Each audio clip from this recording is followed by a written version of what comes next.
Semiconductors, often called microchips or integrated circuits, are an important component of electronic system. You can't imagine using any of your technological devices, let alone missiles, drones, or ships without them. These tiny semiconductor chips are found in practically every electronic device. In a nutshell, they are modern electronics brain. Now, India is not a key manufacturer of semiconductor, but it has kick-started its journey to become one. Can India, however, leads its semiconductor mission to become a global manufacturer? And what is the demand landscape here? To answer these questions, Satya Gupta, CEO of Epic Foundation, has joined us today. Thank you so much, sir. Thank you. So, what is the potential of electronics and semiconductor manufacturing in India?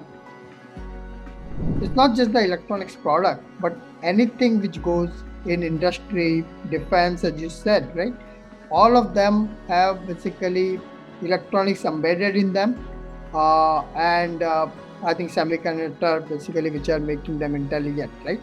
So anything, whether it's a road construction, a power plant, basically a nuclear installation, space, everything has basically electronics and semiconductor. So it's a very vital for India from economic and the strategic security point of view to create basically self-reliance in this sector. Now, coming to manufacturing, manufacturing is an integral part of basically electronics or semiconductors. But basically, we have to focus both on the products and manufacturing, because if we just do manufacturing, it does not give the basically ability to control what goes into this product, right? So we have to develop our own products as well as basically manufacture them, either electronics or semiconductors. So what is the demand landscape of semiconductors in India? As I said, electronic consumption today is basically close to $200 billion. Okay. And if we take it for basically what is the content of semiconductor in this thing, that will be somewhere basically about $27 billion, right? That much chips we consume in the country. But most of these chips comes as a kit from somewhere else, like when Apple manufactures their phone in India, the semiconductor comes as a kit. So I think I'll call it a consumption. The demand comes when basically our own product companies basically order the semiconductors, and that is about 10% of the total consumption. We would like to see this demand also go to at least 25% of the consumption. So in next 5 years, when the semiconductor consumption goes to $100 billion, our demand also goes to $25 billion, which will be semiconductors ordered by Indian companies and Indian brands, not just coming as a kit. But that gives you a power to negotiate and work with a global semiconductor company, because then they see it as a market. If these products are bought in Cupertino or Shenzhen and then shipped here, then we are not buying directly. So our leverage on the global semiconductor companies when we convert this large consumption to demand.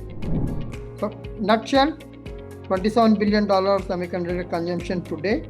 It's expected that in 5 years it will go to $100 billion. We already have kickstarted our journey in the manufacturing of semiconductor. There are many, developments that has been happening. What are your thoughts on these developments that has been happening? I'll take a little bit historic perspective. We have been trying to bring the semiconductor manufacturing for last 15 odd years, and this is third time we are basically kind of taking a serious look at the incentives and policies. I'll say we have a very good start. Okay, we have to still basically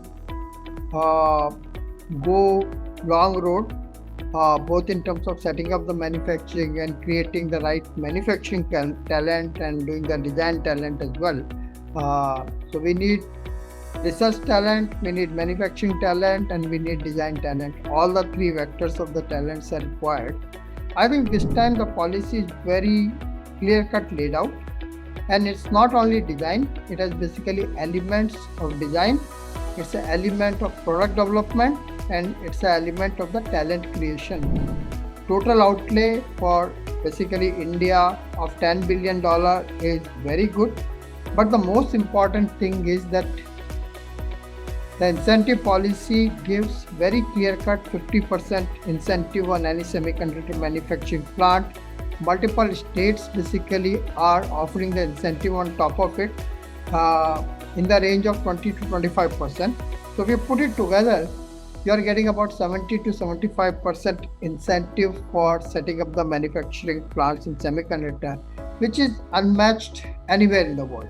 I think this is a very, very opportune moment for India to make it successful, the mission of semiconductor, and make India a semiconductor nation in next basically 7 to 10 years. So, what factors are important and how should India needs to work on them to become a global hub for semiconductors? If you look at the semiconductor ecosystem, right? So one is basically manufacturing of the wafers or semiconductor chips, right?